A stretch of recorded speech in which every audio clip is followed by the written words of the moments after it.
After my father-in-law, Anthony Randall, has undergone a coronary artery bypass surgery, he decides to visit the company to inspect the new project. I've ordered the project department to prepare a stable, smooth-riding man basket. But what I receive is a dangerous-looking man basket that doesn't have any safety measures installed in it. Anisa Howell, the first love of my husband, Connor Randall, speaks up mockingly at that moment.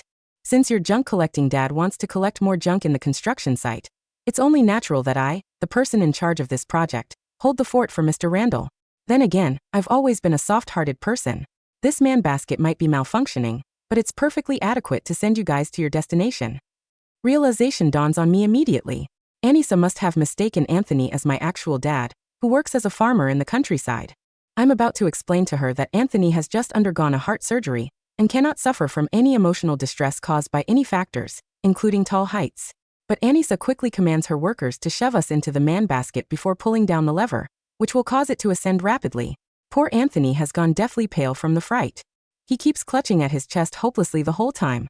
But Anisa has the audacity to flaunt her privileges over the walkie-talkie. I'm a VIP of a bungee jumping club. Today, I'll let you have a taste of what it feels like to soar through the skies. The fierce wind scattered the words of the foreman, Howard Finch. Is it secured? The people up there are Mr. Randall's guests. But no one paid him any attention. The man basket shot upward at a speed far beyond its safety limit. My father-in-law, Anthony Randall, went limp from the sudden sensation of weightlessness, his knees slamming hard onto the rusted metal floor. I rushed over to hold him up. Dad, are you okay? Anthony's face had turned bluish-purple. His lips, hands, and eyes were all trembling. That trembling was actually a whole-body spasm associated with a heart attack. Wind howled in from every direction, and the basket swayed violently. Emergency stop. Press the emergency stop, I said. I went to hit the red button in the corner of the basket. I pressed it once, but nothing happened. I tried again, but there was still no response. I crouched down to check, and found that all the control cables had been cleanly severed. I grabbed the railing and screamed down at Anisa Howell. Anisa, are you out of your mind? From nearly 100 feet above the ground, I saw her sitting under a sun umbrella with her legs crossed, casually sipping a black iced coffee. Anthony's breathing grew rough and labored. I had only heard that sound once before, in the ICU. It was on the third day after his heart bypass surgery, the night he had nearly died. I pulled out my phone and called Connor Randall. He picked up after 3 rings. I screamed at the top of my lungs, Connor, get someone to stop the basket right now. Dad is having a heart attack. Connor stayed silent for 2 seconds. Anisa already told me that you brought your broke father to the construction site to make a scene. What's wrong with letting him stay up there for a while? If you keep causing trouble, forget about getting next month's allowance. Before I could say anything, he hung up. A loudspeaker below suddenly let out a piercing screech. Anisa's voice, blaring through the loudspeaker, echoed across the entire construction site. Hey, stop pretending to be dead, old man. Stand up and dance for me. Howard finally couldn't take it anymore. He threw off his hard hat and ran toward the electrical switch box. Anisa slapped him across the face. Who told you to touch that? If anyone dares to touch that switch today, I'll fire the entire crew. None of you will get a single dollar of your wages. No one dared to move again. The crosswind grew stronger, and the basket began to tilt at a terrifying angle. All I could do was hold tightly onto Anthony's arm to keep him from falling out of the flimsy cage. With a trembling hand, Anthony reached into his pants pocket and found his nitroglycerin pills. He twisted open the cap with shaking fingers, but a gust of wind suddenly hit, tilting the basket nearly 45 degrees. The medicine bottle slipped from his fingers, and the pills scattered everywhere. The bottle slipped through the wire mesh under our feet and fell straight down. It landed near Anisa's feet and bounced twice. The pills rolled across the dirt. I leaned over the edge of the basket, my voice already hoarse from shouting. Ms. Howell, lower us down now. Those are his life-saving pills. The wind carried my voice away in fragments, but Anisa still heard me. She glanced down at the pills by her feet, then lifted her right foot and stomped on them. She even twisted her foot hard, grinding all the pills into powder. Can a country bumpkin like him even afford medicine? She sneered. I bet these are just candy. Anisa bent down to check the bottom of her shoe, then scraped it against the ground with disgust. What terrible luck. My shoe is dirty now. Anthony had witnessed the whole thing clearly from above. His body began to convulse violently, and his eyes became bloodshot. I turned and reached for the steel cable on the outside of the basket. Dad, I'm going down to get the backup pills. Anthony grabbed my wrist and shook his head. He clamped down on my wrist with surprising strength, stronger than a 70-year-old sick man should have had. He didn't want me to take the risk. At that moment, a sharp electronic beep sounded from below. A black remote control appeared in Anisa's hand. Let me show you what weightlessness feels like.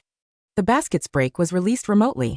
Without warning, the metal cage fell into free fall from nearly 100 feet in the air. My stomach shot up into my throat, and all I could hear was the wind and the chains shrieking as they rattled wildly. When the cage was about 33 feet from the ground, it stopped abruptly. The sudden inertia hurled Anthony and me forward like rag dolls. Anthony's forehead slammed hard against the iron railing, and blood gushed out immediately from the wound. His eyes rolled back, showing only the whites. Then his body went limp, and he passed out. His lips began turning black. I was on the verge of breaking down as I slapped his face hard. "Dad, wake up." I knelt in the basket, my knees hitting against the rusted metal floor with a dull thud. "Anisa, please let us down. I'll sign the divorce agreement right now and give up my place to you. I'll give you whatever you want." After hearing my words, Anisa laughed triumphantly. "You should have gotten lost a long time ago. But today's high-altitude roller coaster ride isn't over yet. Stay up there and suffer." She glanced at her watch. "Wait another half an hour. I have a nail appointment. I'll let you down when it's time." Half an hour was too long. Anthony couldn't even last another 30 seconds. I laid him out flat on the metal floor and knelt beside him to perform CPR. With every compression, I could hear an abnormal, hollow sound coming from his chest. His hands hung by his side, and his fingers still curved in the same shape from twisting the medicine bottle cap. I fumbled for my phone and dialed for emergency help. "I'm on tower crane number 3 at Randall Group's construction site in the Southern District. Someone is having a heart attack. Please send an ambulance immediately." The operator told me to stay on the line. Anthony's lips had already turned completely black. 8 minutes later, I heard the ambulance siren growing closer. Anthony finally had a chance. I leaned over the edge of the basket and saw the white ambulance stop at the site's main gate, unable to get in. 2 dump trucks loaded with dirt sat sideways, blocking the entrance. Anisa stood at the entrance with her arms crossed. "Who gave you permission to enter?"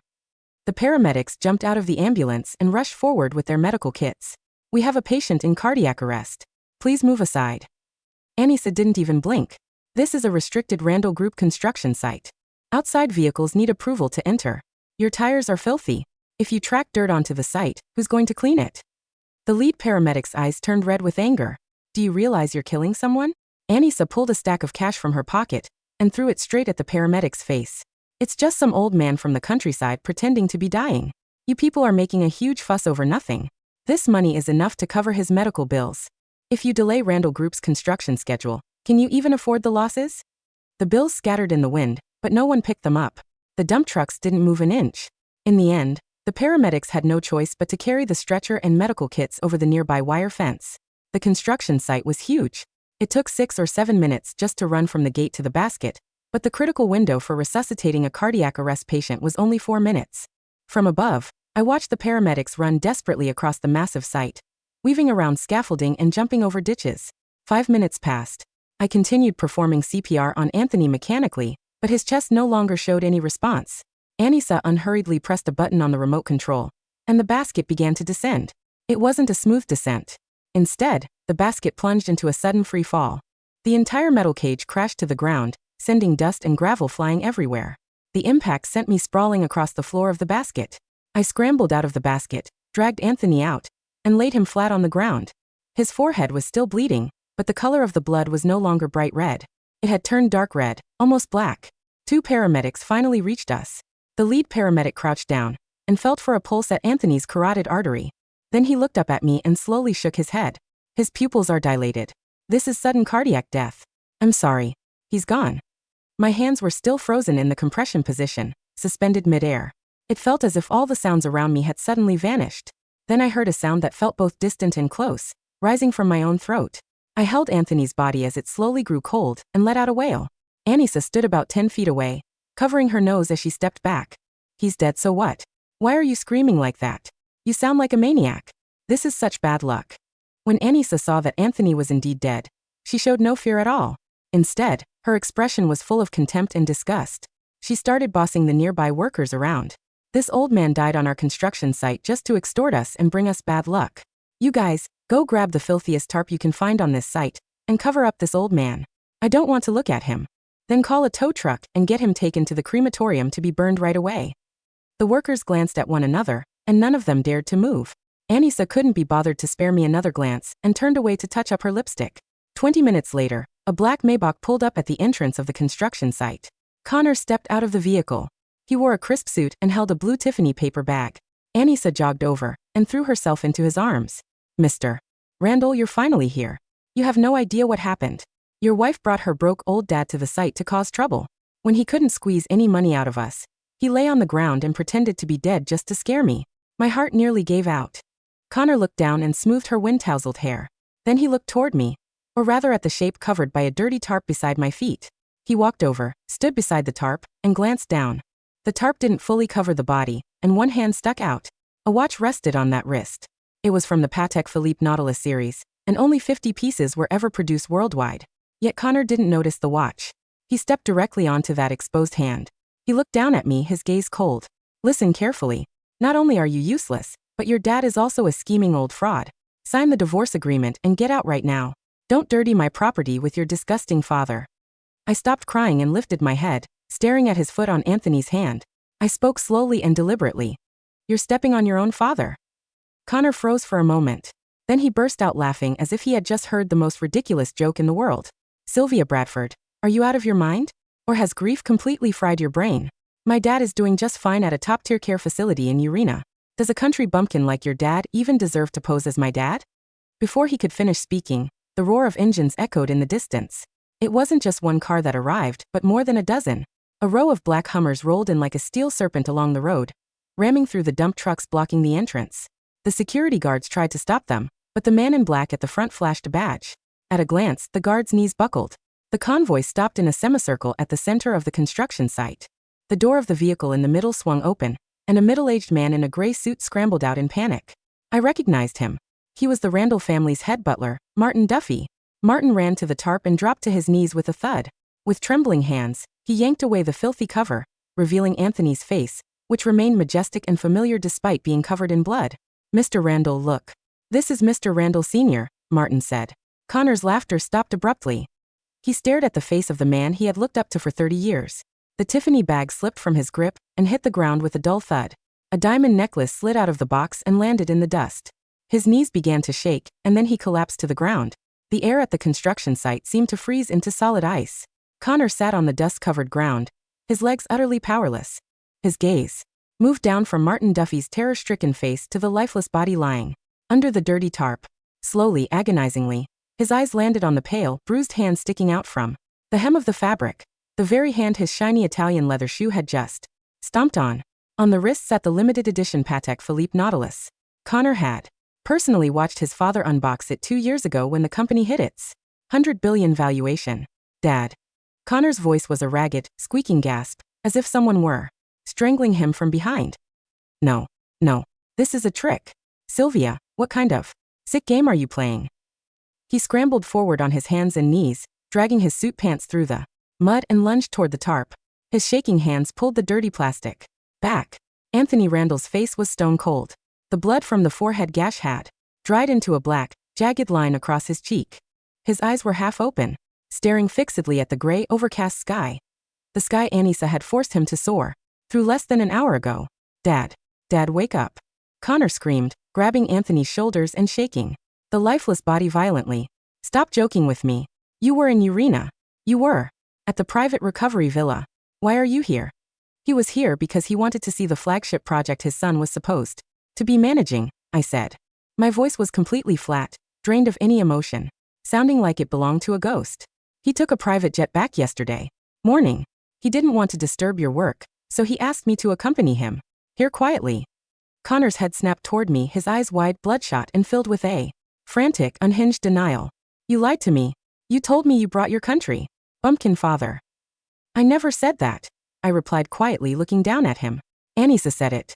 You believed her without asking a single question. You hung up on me when I told you your father was having a heart attack. Connor turned around violently, his bloodshot eyes locking onto Anisa, who was standing 20 feet away, paralyzed with fear. The black iced coffee cup she had been holding slipped from her manicured fingers, crashing onto the gravel. The black liquid soaked into the dirt right beside the crushed, white powder of Anthony's life-saving pills. Anisa. Connor stood up, his body swaying like a dead tree in a storm. You told me it was her father.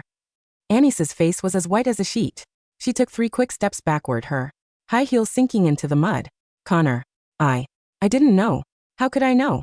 The chairman would dress in plain clothes and come to a dirty site like this. It was a mistake. She didn't tell me. A mistake? Martin Duffy stepped forward, his face dark with immense rage. The head butler, who had served the Randall family for 40 years, walked up to Anisa and delivered a vicious full-force slap across her face. The loud crack echoed through the silent construction site. Anisa fell onto her side, crying out in pain as blood trickled from her lip. "You insolent, vicious viper," Martin snarled, his fingers trembling with fury. As he pointed at her, "Mr. Randall Sr. personally funded the safety budget for this site. You severed the control cables? You dumped his medicine? You blocked the ambulance with dump trucks?" Martin turned his head toward the escort of men in black suits behind him. "Lock down the entire perimeter. Nobody leaves. Not a single person. Call the chief of police immediately." "Yes, Mr. Duffy," the head of security barked, signaling his men to surround the site. Anisa scrambled backward on her elbows, panicking completely. "No, you can't. Detain me. Connor, tell them. I'm the project manager. I'm your girlfriend. Connor, save me." Connor didn't move. He stood there staring at his father's blackening lips, his mind completely shattered. Just then, the foreman, Howard Finch, ran out from behind the electrical control room. He held a small black recording device and a heavy metal drive in his hands, his face pale but determined. "Officer, Mr. Duffy," Howard shouted, running straight to Martin. "I recorded everything." The site's backup audio system logged every word she said over the walkie-talkie. She ordered the workers to cut the safety line. She threatened to fire us if we touched the emergency switch. "I have the video from Crane 3's maintenance camera right here." Anisa's eyes bulged with pure terror. "Howard, you bastard. I'll kill you." She tried to rush forward to grab the drive, but two heavy-set guards in black suits stepped in, pinning her arms behind her back and forcing her down onto her knees in the dirt. I walked over to Anthony's body, knelt down quietly, and took off my jacket to cover his face, shielding him from the dust blowing across the barren yard. "Sylvia." Connor whimpered, stumbling toward me, his voice trembling like a child's. "Sylvia, please, tell me what to do." "Dad. Dad can't be dead. We can use the defib machine. The hospital." I didn't look at him. I stood up, turned around and met his eyes with a gaze so cold it made him freeze in his tracks. "It's too late, Connor," I murmured. "You killed him. You and your mistress killed him together." Within 30 minutes, 6 police cruisers and 2 forensic vans screeched into the construction site, their red and blue lights flashing against the gray concrete structures. The chief of police personally oversaw the scene. When he saw Anthony Randall's body, his face turned gray with panic. The Randall Group was the largest taxpayer and employer in the entire province. The death of its founder under such bizarre, violent circumstances was an administrative earthquake. "Seize all site records. Detain the project management team," the chief ordered sternly. "Take Ms. Howell into custody immediately on suspicion of negligent homicide and intentional endangerment." Anisa was dragged toward a police cruiser, kicking and screaming hysterically. "Connor, save me. I did it for you. I wanted to put her in her place for you." "Connor." Connor didn't even look at her. He sat slumped against the tire of a stationary bulldozer, staring blankly at the dirt. 2 officers walked over to Connor, their expressions grave. "Mr. Connor Randall, we need you to come to the station to give a statement regarding the phone call you received prior to the victim's collapse." Connor blinked slowly, looking up like a confused animal. What phone call?"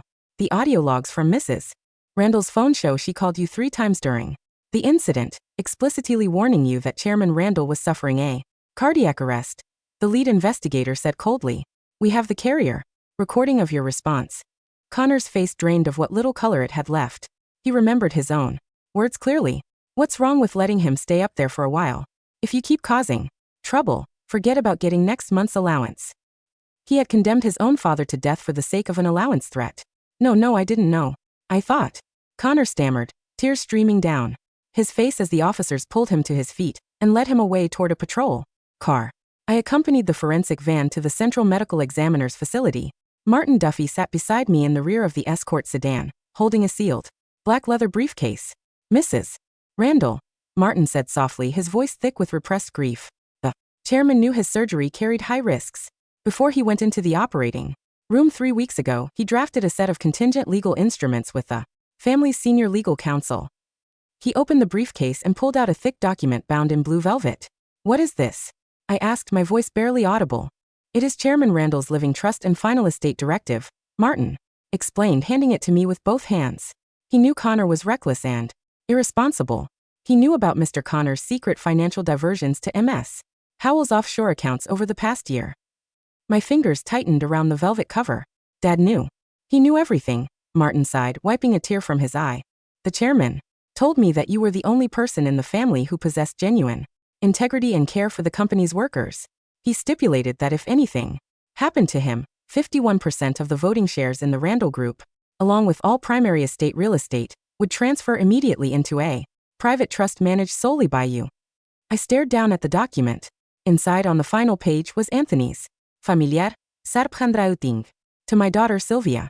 Protect what we built. Don't let Connor destroy himself. Or this company. Tears finally welled in my eyes again, dripping onto the blue velvet cover. He had called me his daughter.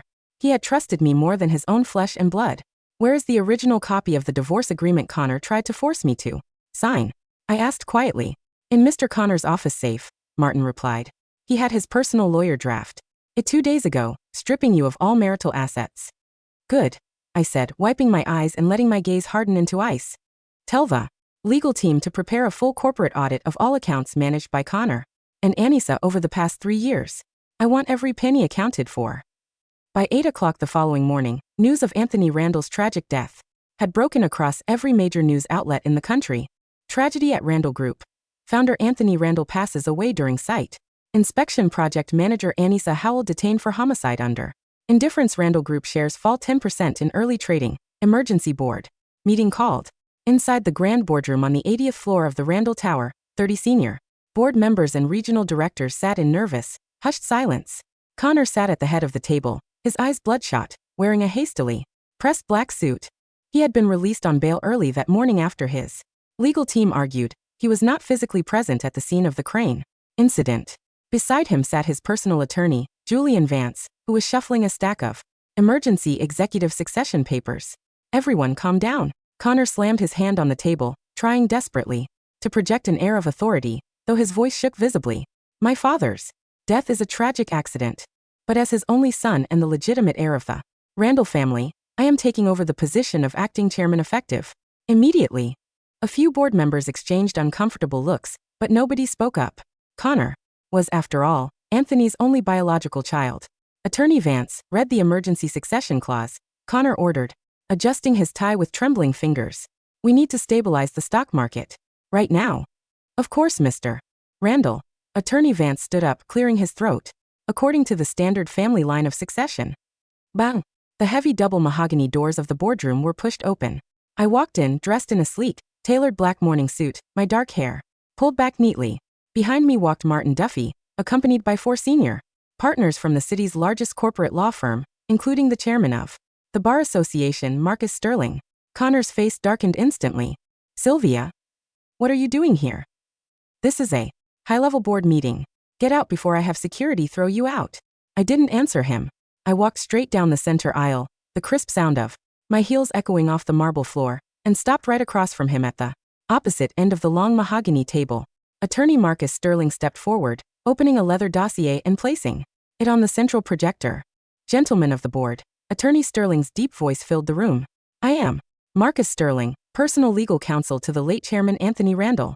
I am here to formally present the chairman's verified, notarized last will and testament executed 3 weeks ago. Connor stood up abruptly, pointing a shaking finger at Sterling. Nonsense. My father didn't make a new will. The old will leaves 90% of the estate to me. The old will was revoked 21 days ago, Mr. Randall, Sterling said, calmly tapping a button on his remote. The massive wall screen behind Connor lit up, displaying the certified court documents and video verification of Anthony signing the new trust. According to the terms of the Anthony Randall Living Trust, Sterling announced. Clearly, 100% of the chairman's personal shares, representing 51% of total voting power in the Randall Group, have been irrevocably transferred to Mrs. Sylvia Bradford Randall. The boardroom erupted into chaos. What? 51%. She has complete controlling power. Connor turned deathly pale, stumbling back into his leather executive chair. No, this is fake. She forged it. She's just an outsider. A nobody from the country. The document was notarized by the state Supreme Court, Mr. Randall, Sterling said coldly. And there is a secondary clause.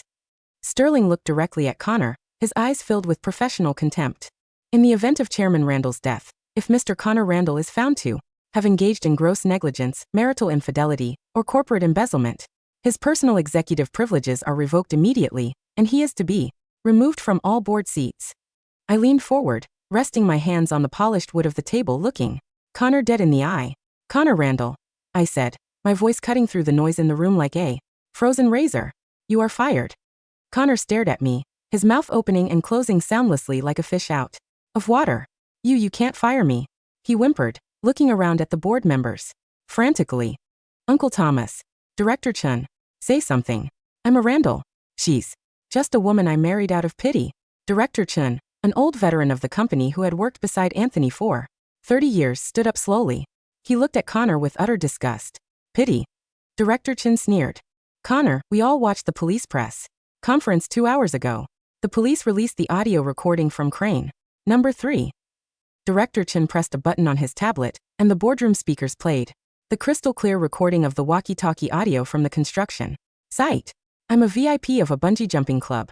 Today, I'll let you have a taste of what it feels like to soar through the skies. Can a country bumpkin like him even afford medicine? I bet these are just candy. Then came Connor's recorded phone response from his own mobile carrier. What's wrong with letting him stay up there for a while? If you keep causing trouble, forget about getting next month's allowance. The board members groaned in disgust, several of them shaking their heads and turning their backs on Connor entirely. You let your mistress torture your own father to death for the sake of an allowance threat, Director Chin said, his voice trembling with anger. You are not a Randall. You are a disgrace to this company's name. No, I didn't know it was him. I thought it was her father. Connor screamed, tears streaming down his face as he grabbed Director Chen's sleeve. You have to believe me. I was tricked by Anisa. So if it had been my biological father, a poor farmer from the countryside, it would have been acceptable to freeze him in midair and crush his medicine into the mud. I asked softly, my voice ringing through the silent room. Connor froze. He looked at me, unable to utter a single word of defense. Just then, the heavy doors opened once more. 4 uniformed police detectives walked into the boardroom, led by the chief of homicide. Connor Randall? The lead detective called out, holding up a fresh arrest warrant. Connor turned around, shivering uncontrollably. What now? I already gave my statement. We have completed the financial audit of the flagship construction project. The detective stated coldly. We have obtained evidence showing you authorized the illegal transfer of $40 million from the Randall Group Safety and Equipment Fund into an offshore shell company owned by Anisa Howell. Furthermore, the severed control cables on Crane 3 were bought using funds from that account. The detective stepped forward, pulling out a pair of heavy steel handcuffs. Connor Randall, you are under arrest as a co-conspirator in corporate embezzlement, criminal safety fraud, and accomplice to negligent homicide under extreme indifference. Clank. The steel cuffs snapped tightly around Connor's wrists. Connor's knees gave out completely, and he collapsed onto the marble floor, sobbing hysterically as the detectives dragged him toward the exit. Sylvia, save me, he screamed, his face pressed against the cold floor. As he was pulled along. I'm sorry. I love you, Sylvia. Don't do this to me. Dad wouldn't want me to go to prison. Sylvia. I stood at the head of the boardroom table, watching him being dragged away, my face completely impassive. Dad wanted this company protected, I whispered to the empty air. And I will protect it. 3 days later, the National Memorial Service for Anthony Randall was held at the Grand Cathedral of the capital. Thousands of people gathered outside in the light rain, holding white chrysanthemums, company employees, construction workers, city officials, and ordinary citizens whose lives had been touched by Anthony's charitable foundations. Inside the cathedral, the casket was surrounded by a sea of white lilies. I stood at the front in a plain black dress, greeting the long line of mourners. With a quiet bow, Howard Finch and the workers from Crane number 3 walked up, each placing a single white flower beside the casket, their eyes filled with genuine tears. Mrs. Randall, Howard said quietly, bowing deeply to me. Thank you for clearing our names. The company paid out our full back wages today, and the police gave us certificates of assistance for securing the evidence. Thank you, Howard, I said softly. You did the right thing. Far at the back of the cathedral, near the iron gates of the outer courtyard, a black police transport van sat idling under the rain. Inside the van, through the reinforced wire glass, Connor sat in orange prison scrubs, his hands cuffed to his waist belt, 2 armed guards sitting beside him. His legal team had filed an emergency petition to allow him to attend his father's funeral, but the court had only granted him permission to view the service from the security van outside the perimeter. Through the rain-streaked window, Connor watched me stand at the center of the altar, surrounded by the country's most powerful political and business figures, receiving their deep respect and condolences. He saw the massive portrait of his father resting above the altar, bathed in soft golden candlelight, and he realized that he would never again step into that world. He would never hold that wealth, never command that respect, and never hear his father's voice again. He bowed his head against the cold steel mesh of the window, weeping soundlessly as the rain washed over the glass. 1 month later, the state Supreme Court handed down its final verdicts in the trial of State v. Howell and Randall. Anisa Howell was found guilty of first-degree reckless endangerment resulting in death, corporate sabotage, and grand embezzlement. She was sentenced to 22 years in a maximum security women's penitentiary without the possibility of parole. Her family's assets were fully seized to repay the stolen corporate funds. Connor Randall was found guilty of corporate embezzlement, criminal negligence, and accessory to safety fraud. He was sentenced to 12 years in state prison and stripped of all personal inheritance rights under the state Slayer statute, which barred individuals who contributed to a person's death from inheriting their estate. 6 months later, the sun shone brightly over a serene green hill in the countryside, overlooking a quiet, sprawling farm. I stood beside 2 marble tombstones set side by side beneath a large oak tree. One tombstone bore the name Anthony Randall, decorated with a small bronze replica of a construction hard hat. The other tombstone bore the name Thomas Bradford, my biological father, who had passed away 4 years ago from a sudden illness, the simple farmer who had taught me the value of hard work and honesty. I placed a fresh bouquet of white lilies on Anthony's grave, and a bouquet of yellow wildflowers on my father's grave. Martin Duffy walked up behind me, holding an iPad with the morning's corporate updates. Mrs. Randall, Martin said gently, the new safety protocols for all 62 Randall Group construction sites have been fully certified by the International Safety Board. The workers have named the new Safety Training Academy after the chairman. I looked out at the rolling green hills stretching into the distance, feeling a soft, warm breeze brush past my face, lifting the hem of my coat. That's good, Martin. I smiled softly, feeling a deep, quiet peace settling inside my heart. That's exactly what Dad would have wanted. I turned around, taking one last look at the 2 tombstones standing together under the sunlight, and walked down the hill toward the future I was ready to build.